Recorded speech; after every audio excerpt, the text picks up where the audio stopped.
होती है, संतानें होती है, इस तरीके से नहीं होती। तो वो जो उनकी शक्ति से या ऊर्जा से संतानें पैदा उत्पन्न हुई, वो या तो ऋषि के ऋषि ही हो गए, अन्यथा देवता बन गए या दानव बन गए। जो अच्छे थे वो देवता, भगवान ने उन्हें देवता का अधिकार दे दिया कि तुम इंद्र हो, तुम सूर्य हो, तुम चंद्र हो, और अथवा वो दैत्य बन गए। और दैत्य और दानवों के बीच में हमेशा युद्ध होते रहते हैं। आप लोग दुर्गा सप्तशती में और सब पढ़ते हैं कि पहले बहुत युद्ध होते थे। उस समय मनुष्य का कहीं जिक्र नहीं था कि कोई आदमी भी थे, देवता थे या दानव थे या ऋषि थे। ऋषि भी दो भागों में विभक्त हो गए, कुछ देवताओं के साथ हो गए, कुछ दैत्यों के साथ हो गए। वो सब महान पराक्रमी थे, महान तपस्वी थे, और उनके पास किसी को ब्रह्मा जी का वरदान, किसी को शिव जी का वरदान, किसी को विष्णु जी का वरदान।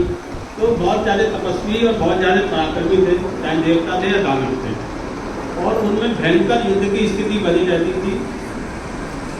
कोई मरता नहीं था। आपने कभी नहीं देखा होगा कि कोई मर गया, वो उधर से मरा, उधर से पैदा हो गया, किसी ने मारा, सब उतने के उतने ही रहते थे। परंतु जो प्रकृति भगवान ने बनाई थी, ब्रह्मा जी ने बनाई थी, उस प्रकृति के विनाश का संकट उत्पन्न हो गया कि ये तो सृष्टि जो बनी है ये खत्म हो जाएगी। वो तमाम दिव्य अस्त्रों का उपयोग करते थे। किसी ने अग्निबाण छोड़ दिया तो सारी अग्नि आग लग गई, किसी ने पृथ्वी को लेकर डुबो दिया समुद्र में। तो इस तरीके से ये स्थिति थी। तब भगवान ब्रह्मा जी ने कहा कि इनके लिए जो है हमें पर ब्रह्म की आवश्यकता होगी, जो इनके कर्मों का न्याय करे और इनको दंड दे। तो कर्म फलदाता सबसे पहले ऐसा उन्होंने विचार करा। विष्णु जी के साथ उन्होंने तप करा। तो विष्णु जी ने ब्रह्मा जी के शरीर से चित्रगुप्त जी के रूप में अवतार लिया, जो कि अभी हम अंदर ये विग्रह लगे हुए हैं जो चतुर्भुज हैं। और वो कलम, दवात, किताब और शंख लेके उत्पन्न हुए। कोई भी अवतार होगा तो अस्त्र होता है, कोई भी आप देख लीजिए हिंदू देवी देवताओं में अस्त्रों का बहुत महत्व है। परंतु ये एक ऐसा अवतार है जो कलम, दवात, इन्होंने ये पूरा संदेश दिया कि भाई ये लड़ाइयों से समस्याओं का समाधान नहीं होगा, समस्याओं का समाधान ज्ञान से होगा। पढ़े लिखे हम, और साथ ही आपके जो कर्म करेंगे उनका आपको मैं फल दूंगा। अगर कर्म अच्छे नहीं होंगे तो आपको मृत्यु निश्चित रूप से आप दोबारा मनुष्य का जन्म नहीं ले सकते। तो इस तरीके से दानवी शक्ति का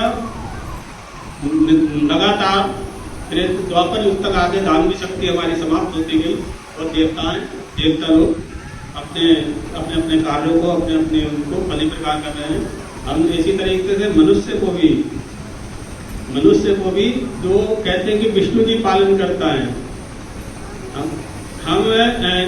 मैं कहीं एकदम से आया था, और उसका जब मैंने मनन करा, चिंतन करा कि हमारे पालनकर्ता हमारे कर्म हैं।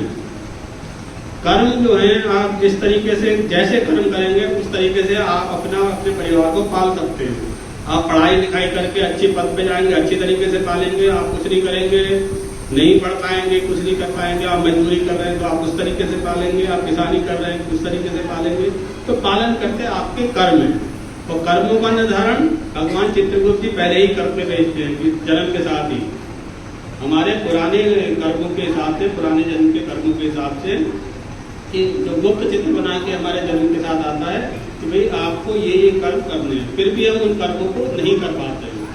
भगवान चित्रगुप्त जी जिनका आज पूजा वंदन कर रहे हैं, उनमें इतनी शक्ति है कि वो भाग्य को वही भाग्य लिख के भेजते, और वो भाग्य को बदल भी देते हैं। ऐसे पुराणों में बहुत सारे जिक्र आए हैं कि बहुत सारे दुराचारी लोग थे, भगवान की पूजा कर ली, उन्होंने अर्चना कर ली, माफी मांग ली, तो उन्होंने उनके भाग्य को बदल के जो अच्छाई की तरफ ले गए, मोक्ष की तरफ ले गए। इस पितामह ने भी जब प्रतिज्ञा कर ली कि भाई मैं जब तक नहीं जीऊंगा, जब तक ये सिंहासन सुरक्षित नहीं होगा, इस तरीके से इच्छा मृत्यु मांग ली, तो उन्होंने प्रण तो कर लिया, प्रतिज्ञा कर ली। फिर जब वो अपने गुरु के पास गए कि भाई ये मैंने प्रतिज्ञा कर दी, ये पूरी कैसे होगी, तब उनको जो उनके गुरु थे उन्होंने कहा आप जाइए भगवान चित्रगुप्त जी का ध्यान करिए, क्योंकि वही जन्म मृत्यु को देने वाले हैं।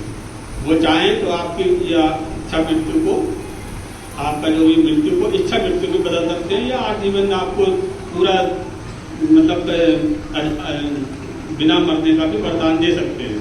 तब उन्होंने चित्रगुप्त जी की पूजा करी है, तो उन्हें फिर इच्छा मृत्यु का वरदान भगवान चित्रगुप्त जी द्वारा दिया गया।